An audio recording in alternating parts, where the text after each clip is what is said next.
મેં love marriage કર્યા બાદ ડાયવોર્સ લીધા હતા. હવે એક યુવાને મને પ્રપોઝ કર્યો છે પણ મેં તેને હું અનમેરિડ હોવાનું કહ્યું હતું. હું હાલમાં બાજુના સિટીમાં એક કંપનીમાં HR ઓફિસર છું.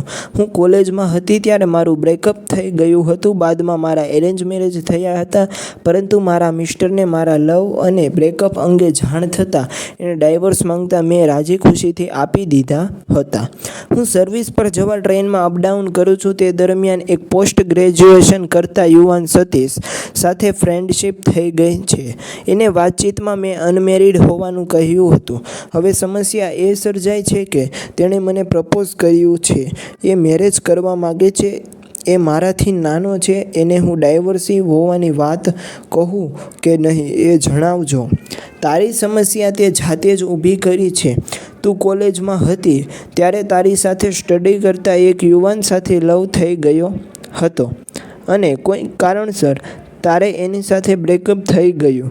તે કારણ જણાવ્યું નથી. કારણ જે પણ હોય, જેથી હાલની સમસ્યામાં કોઈ ફરક પડતો નથી, પરંતુ વધારે ઊંડા ઉતરવામાં આવે તો એ સમસ્યાને વધુ ઘેરી બનાવી શકે, પરંતુ તે પછીની વાત છે.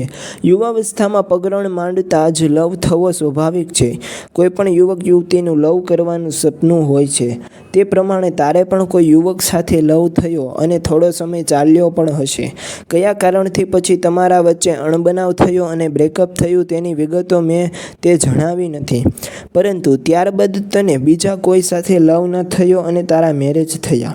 તારા પતિ સુધી તારા લવ અને બ્રેકઅપની વાત કઈ રીતે પહોંચી તે સવાલ છે.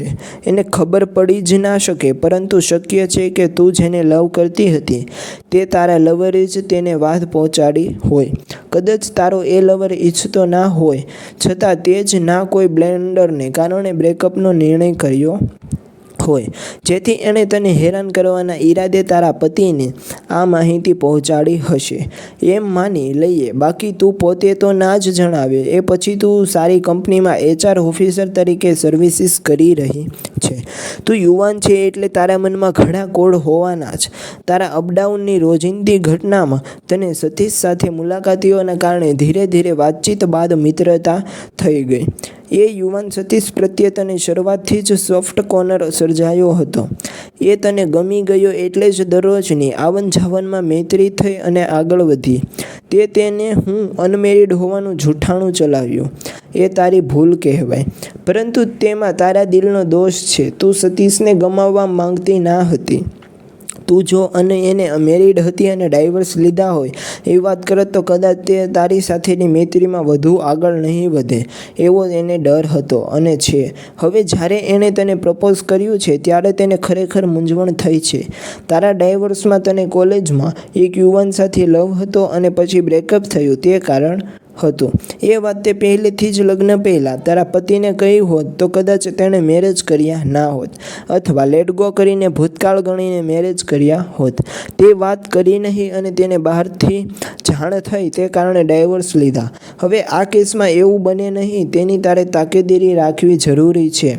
તે શરૂઆત જ જૂઠાણાથી કરી છે, પરંતુ તે ક્ષમ્ય એટલા માટે છે કે તું એને એની પ્રપોઝલના જવાબમાં કહી શકીશ કે મેં અનમેરિડ એટલે જણાવ્યું કે હું ડાયવોર્સી છું, જેનો મતલબ અનમેરિડ જેવો હાલ થઈ શકે.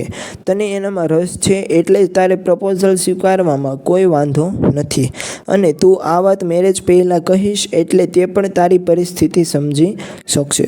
હવે અહીં સૌથી પહેલો પ્રશ્ન છે કે તને લવ પ્રપોઝ કર્યા પછી મેરેજ કરવાનો છે કે નહીં. ઘણા કેસમાં લવ પૂરતું જ પ્રપોઝ કરાતું હોય છે. તે બહાને મોજ મજા કરો અને પછી ભૂલી જાઓ કે બ્રેકઅપ કરો, એવી માનસિકતા જોવા મળે છે.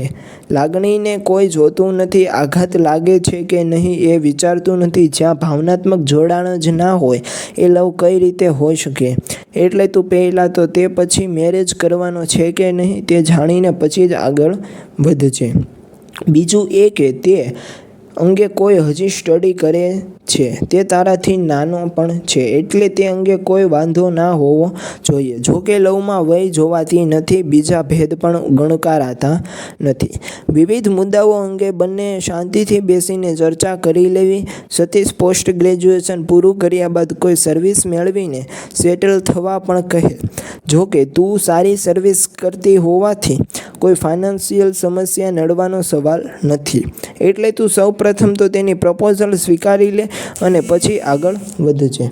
તારા માટે સારી વાત એ છે કે તને પહેલેથી જ ગમતો હોવા છતાં તારે એને પ્રપોઝ કરવો નથી પડ્યો.